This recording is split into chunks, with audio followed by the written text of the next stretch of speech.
Mbote bandeko balandi ya magazine d'actualité Christian chez vous biskano so bozuli baku ya kolanda biso mokolo ya lelo. Nous sommes aujourd'hui lundi le 26 mai 2025. Bienvenue à ce nouveau numéro Mafia de Kagame. Finalement, bah secret comme bima. Chaque jour quand on dort, on se réveille Congo, un tel ministre a détourné, un tel salibo, tout ça. Au moins, on a service à Rwanda, bazo publier, bazo relais, tout ça. Alors que mafia penza solo, ndé baoutiko exposé à moi. Oui, les Américains, bazo samsa Kagame, bazo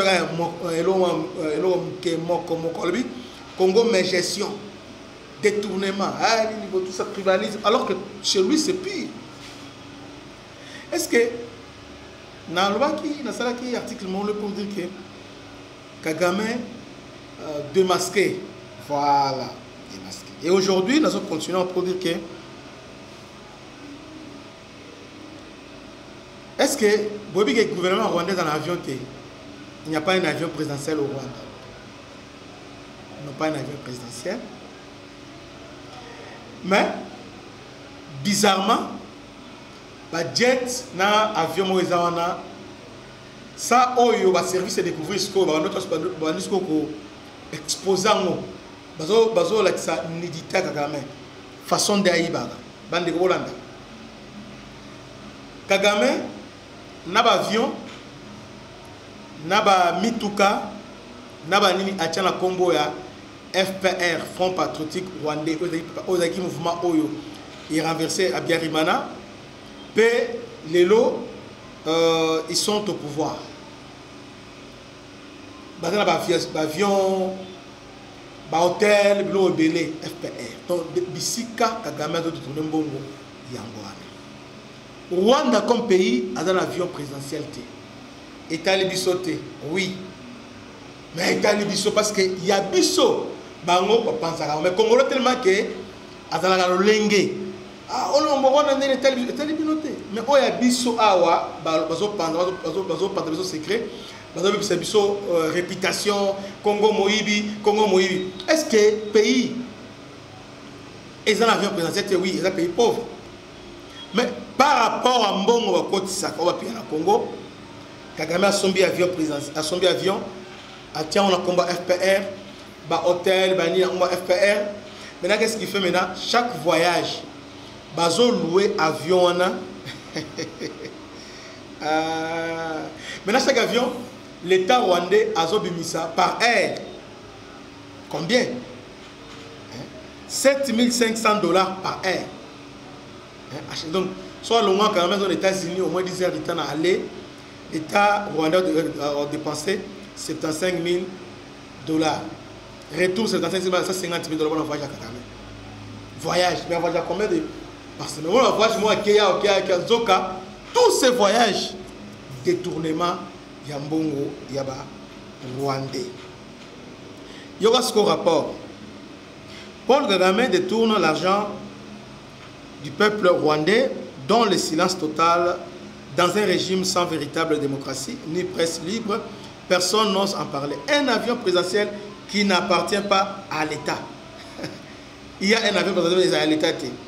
Les Rwandais disposent certes d'un avion utilisé pour le déplacement de Kagame, mais ces bombardiers, Global Express, n'appartient pas à l'État rwandais. En réalité, il est enregistré au Canada et appartient à Crystal Venture, une société commerciale appartenant au Front Patriotique Rwandais FPR. Le parti au pouvoir contrôle des faits par Kagame lui-même. C'est comme PPRD au IDPS fait louer un avion au gouvernement. État rwandais paye pour louer avion de Kagame pour Kagame. Mais ce que ça m'a dit, c'est qu'il dit Azui avion, IDPS au avion. Et Félix maintenant pour voyager, Azo loué avion à IDPS. Le ministre a maquillé awa, ba politicien, encore congolais, on avait vendu dans le plateau, c'est une émission, analyse tout ça. Mais au Rwanda, tout ça normal parce que là-bas, il n'y a pas la presse libre de la tête. Parce qu'aujourd'hui, l'impression que les Congolais, comme si Rwanda, il y a la démocratie, Rwanda, ils ont un modèle, là, écrit à Kagame, écrit à Katumbi et Kabila. Alors que là-bas, il n'y a pas de son de cloche. Donc, un avion présidentiel, mais qui n'appartient pas au gouvernement, qui appartient à un parti politique, qui est du reste fait privé.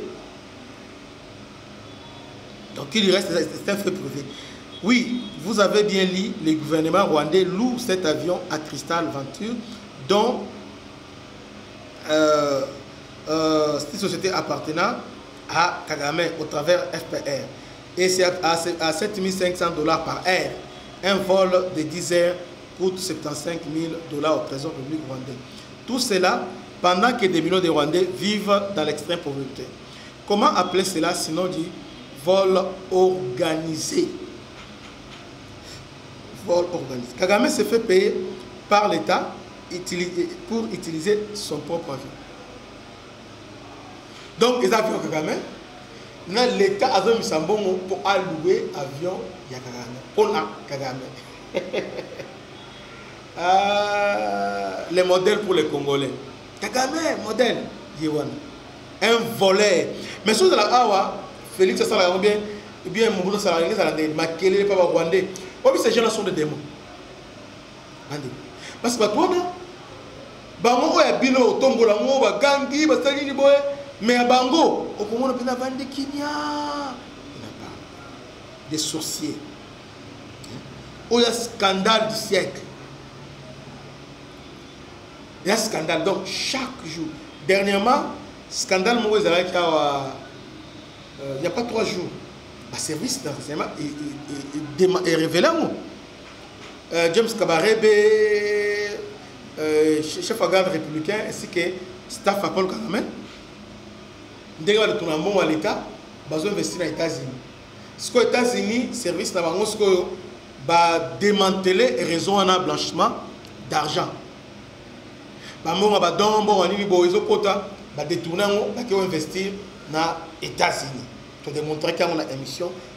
Il y a les lots, il y a avion. Donc, Kagame n'a aucune leçon à donner au peuple congolais. Parce que Yemoko, c'est un voleur. Un voleur, un voleur. L'État rwandais. Mes chers frères et sœurs, Totigaga, Kosam Samboga Nabiso, détournement, mon yaïbi, il t'a Kosam Tamba. Bon, tentative à détournement. Mais Boussamboussier a yipi, il a volé, il a fait ceci, et parlement. Et Mbalamoro Vital Kamere directement à Zuni Mbalamo Ateng. Alors, c'est ça. Dans le parlement, il y a Vital Kamere. Donc, comment expliquer que Moutoua a yipi, démontrer qu'il y a yipi, Momo a yipi, a démontré. Mais à se protéger, mais si vous avez une tentative, Mbalamo a livré. À livrer. À livrer. Mais on se demande qui commande l'Assemblée nationale. Qui est derrière Vital Kamere? C'est ça le problème. Parce que là, on est en train de sacrifier les bons éléments. Moutamba, oui, populisme, nous c'est vrai. Mais Moutamba, c'est un bon lieutenant pour Félix Tshisekedi. Dans où Moutamba est vraiment nécessaire. Botikaye Avanda. Hein? Pour critiquer, oui, mais comment on a niveau là, pas question. Moi je ne crois pas que on a une prison il y a Tanganyika. On a modernisé, on a tonga. Donc c'est quelqu'un qu'il faut beaucoup respecter. Nous devons beaucoup respecter. Que Dieu vous bénisse. C'était votre ami serviteur, le bishop Christian Lao. À la prochaine. Ciao.